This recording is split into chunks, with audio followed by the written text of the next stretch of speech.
I was so mad at Clark Kent when he made that record because I grew up on that record.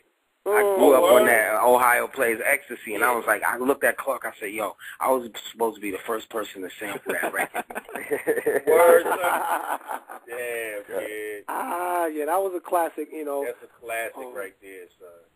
And that was the one, I don't know how that all materialized with them in the studio, Jay and Big, you know, they both was on some old, they wasn't writing no rhymes down, well, you know, I don't know, but that sound real. That sound too calculated to be some freestyle now. You know what's so weird, though? When Big wrote the rhyme, well, I'm saying right, but it wasn't really a right.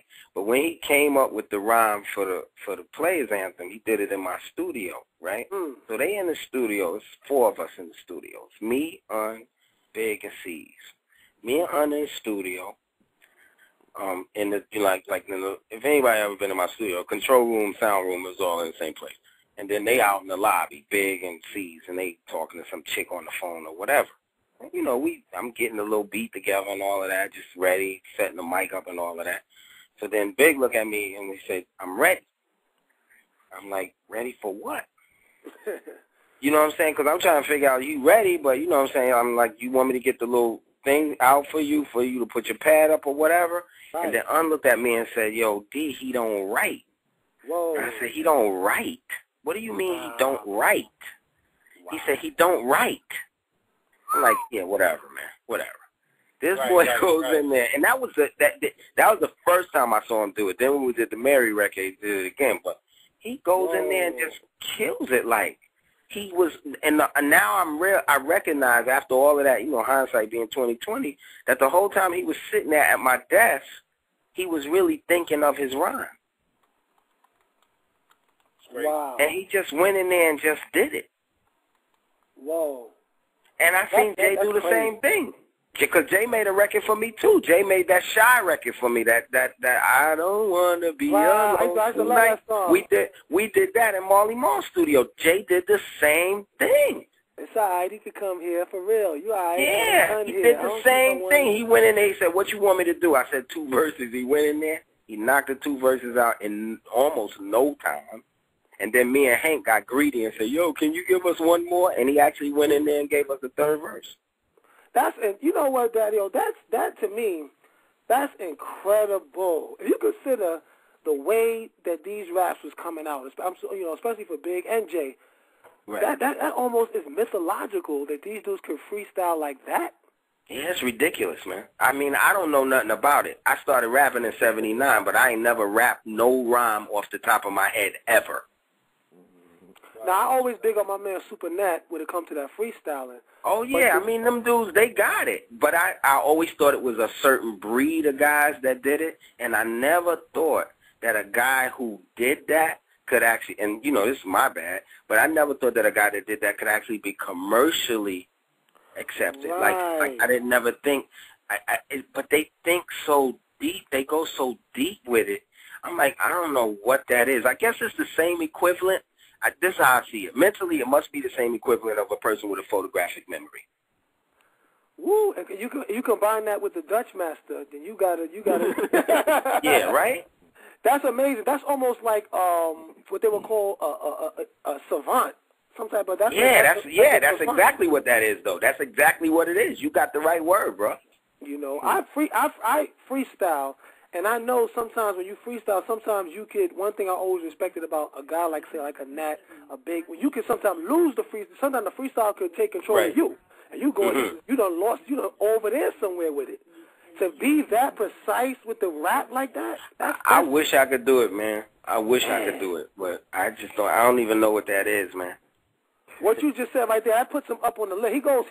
He creeps up on my list because of that. Right there, what you just said. It's ridiculous. He was ridiculous. It was so ridiculous that he did it. And then, like I said, when we did the Mary record, then a little later on, we ended up doing the Mary record, and he did the same exact thing. We in there listening to the Real Love, beating the beat up, making sure that the little clean up woman sample is right and all of that. Then once again, here go Big. I'm ready. I'm like, all right, Here we go again with this. And he just gets in there and just goes. I'm like, man, how do you do that? No, that's incredible. I don't know what that's about, bro. I'm honestly, And I've been rhyming a long time. I have no idea. I guarantee you Melly Mel don't know what it's about. That's incredible. Like I said, it's incredible because, you know, to freestyle is so spontaneous and it's just so, you know, it's a different type of rap, freestyle rap. It can sometimes it can make sense, sometimes it can blend in, you can play around, and you can almost hear, okay, this dude here is, you know, he's searching for something. It's still hot, like how an ODB freestyle. You can tell he's finding where it is, but it's hot, but like, okay, it's so incoherent. To be that coherent with a it's rap ridiculous. Like that? Wow. Yeah, it's ridiculous. Wow. That puts him up there. Hey, that puts him up there as far as, you know, when you really want to talk about the all-time greats, that has to put him up there. Well, what puts Big up there for me is the amount of material that he put out, because he really didn't put out a lot of material. So people could say what they want about other people, and people always do the Biggie and the Tupac comparisons. I'm not going to get into that right now, but it's different because the amount of material. You know, for a person to have a small amount of material and everybody yelling and screaming classics, there's something to say about that when you look at a record like Dreams that never appeared on an album and people say that's a classic. Wow. You know, or you look at like the little thing that Mr. C and them always play. I even heard C playing. I'm in Atlanta, but of course I'm always listening to Hot. And today I was going to listen to Hot, definitely. So I'm listening to Hot on the internet, and I heard C during the midday, and he played that joint. You know, that same joint when Big and Kane and all of them was on the stage. For that to be called a classic, and all it is just him rhyming to a break beat at the Garden. There's something's got to be said about that. Was Daddy, or was Kane? Kane was also one of my favorite MCs at the time. Was Kane? Was he doing that type of stuff, or was most of his stuff was written? You know what? I would have to ask Prince Paul because I never produced Kane. I just was on a tour with him. But Paul produced a lot of Kane records, so I don't know. I mean, I know Kane's a genius, but I don't know if he was freestyling or not. Wow. I will say that when we begin to start talking about, like we just now talking about that record with Big and Jay, Kane is definitely like their predecessor. Like them dudes was definitely looking up to Kane. They studied Kane. Of course. Yeah. For any smart MC would have studied Kane. Are you kidding me? Yeah, Kane was that guy. I remember when Kane came out, man, it's like the dudes was like, yo, son, this dude is the best, man. Yeah, it's true, right? He's the greatest. Yeah, it used to be an argument on who was the greatest MC. Was it Kane or was it Rakim? Right. Yeah. It was a big deal. I mean, it was that was a tough one. I mean, the thing I really loved about Kane, and I toured a lot with Kane. I might maybe toured with Kane more than anybody else besides for P.E. We toured a lot with P.E. too, but we went on the road with Kane. Just Staten Kane used to do dates all over the place. And how would you compare Kane to Big? If you was to like say, if you was forced to say who was better, could you make if you was to say this man right now, who is better, Kane or Big? I say Big, and this is why. And Kane is a good friend of mine, and I say Big only because of this.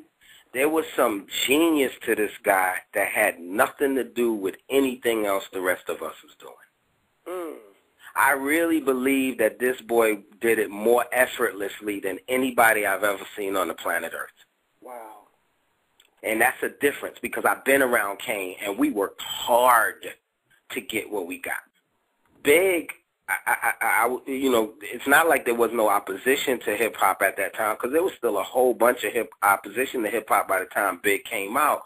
But the fact that he seemed to do it without trying, he really was just that good. Like, I was there to witness it. I mean, if I wouldn't have seen it and I was just hearing these records, I probably would say something different. Utmost respected and the position. Stop, look, and listen. I spit on your grave, then I grab my Charles Dickens. Welcome to my center. Honey feeling deep in a placenta. Cold as the pole in the winter. Far from the inventor, but I got this rap shit sold.